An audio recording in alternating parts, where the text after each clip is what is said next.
الحمد لله. شو اخبارك؟ ان شاء الله ان شاء الله مرتاحه.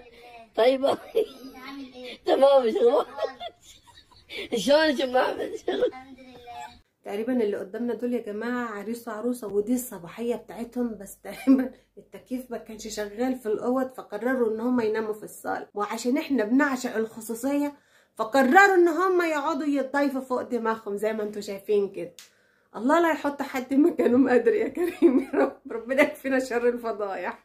ولا هذا هي قاعده انت هنا. طيب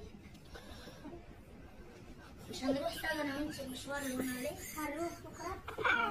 خلاص هتصدقي. عشان كده انا يعني من موقعي هذا مفتاح شقتك يا ضنايا ما يبقاش غير معاكي انت والعريس، ولو العريس ذاكرته خفيفه شويه وبينسى حاجته بره المفتاح يبقى معاكي وهي نسخه واحده. تصحي من النوم تلاقي لا مؤاخذه حماتك وحماكي والشله دي كلها قاعده كده. في ايه مش كده؟